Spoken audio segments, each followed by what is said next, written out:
I arrived at my co-worker's cabin expecting a quiet weekend, maybe a hike, perhaps laughter around a fire. But when the door swung open, it wasn't my co-worker who greeted me, it was his father. He wasn't stern or distant, as I'd imagined. Broad-shouldered, he filled the doorway with a presence both warm and curious. Smoke curled behind him, mingling with the crisp mountain air.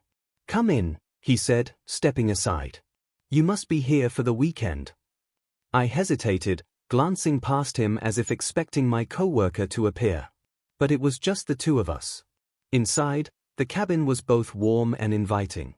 The fire's glow made the wooden walls shimmer like honey, and the rhythm of its crackle seemed to slow time. "My son couldn't make it," he explained after I set my bag down, his voice calm and assured.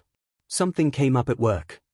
He paused, then added, "But you're here now, no sense wasting the weekend." There was more in his tone than mere hospitality. It felt personal, as though he welcomed me not as his son's guest, but as his own. A night of connection. We ate dinner by the fire, just the two of us, roasted vegetables, grilled meat, a bottle of wine he poured without asking.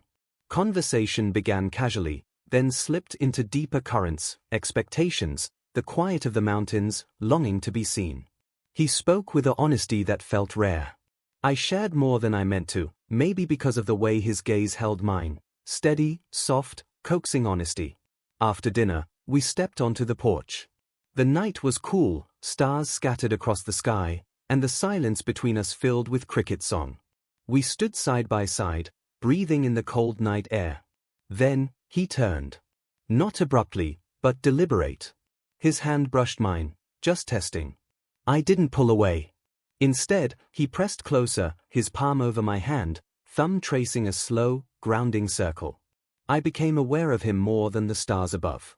When he leaned in, I didn't resist. The kiss that followed was unhurried, wine, smoke, something undeniable. It felt less like a collision and more like recognition. Dawn and discovery. Back inside, the fire had dwindled to embers. We sat close on the couch, shoulders touching, voices low.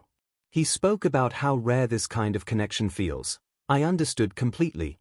Every touch carried meaning, learning, memorization, care. Hours passed in warmth, laughter, and quiet that felt piercing. Eventually, he led me to the guest room. Sleep didn't come easily. I lay awake listening to him move quietly in the next room, filled with emotions I hadn't felt in years, anticipation, calm, possibility. Morning brought sunlight across wooden floorboards and the scent of coffee. He waited, leaning against the counter with 2 mugs. He handed me one, smiling softly in the vulnerability of morning light. "Sleep well?" he asked. I nodded, though I'd barely slept. But it didn't matter. The night hadn't been about rest, it had been about something more. We spent the day hiking, talking, laughing, and sharing moments that felt both new and familiar. Every glance held the spark of the night before. As dusk fell, I realized this weekend had changed everything. I had come for solitude and instead found something rare and real. Promises and returns. Packing to leave, I hesitated in the doorway. He watched me, no pressure, only a quiet question, "Will you come back?" I knew the answer without hesitation. The drive back to the city felt different. The streets, the noise, expectations, they all seemed distant. My heart stayed in that cabin under the firelight. That night, I drafted a message, "I haven't stopped thinking about the cabin." My finger hovered over the send button. Finally, I pressed it. His reply came fast, "Neither have I. The cabin feels empty without you." My heart pounded. It didn't occur to me how much I needed those words until they appeared.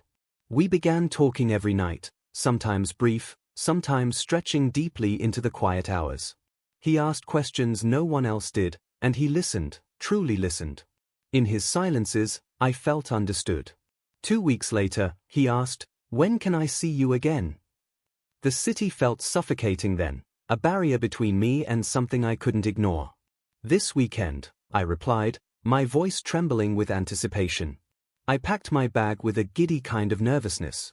When I pulled up to that cabin under the golden sunset, he was on the porch waiting. His smile widened, and in that instant, I knew this wasn't just another visit. It was the start of something unexpected. Something we both needed more than we realized. Why this beats? Sensory touchpoints. You beautifully described sights, sounds, and textures. Don't lose that. It grounds every emotional beat. Powerful Speak website. Romalama.com. Slow burn structure, perfect pacing, from curiosity to tension to emotional spark to connection. This gradual build keeps readers invested. TheNovelRY.com. Writer and #039, S Digest. Flawed, relatable characters. Both are drawn as authentic, vulnerable individuals, key for deep emotional resonance. Page Turner Ghostwriting. TimothyRcarter.com. Show, don't tell. Emotional depth is shown through touches, pauses, and sensory details rather than declarations. Fiction Yogi. Writer and #039, S Digest.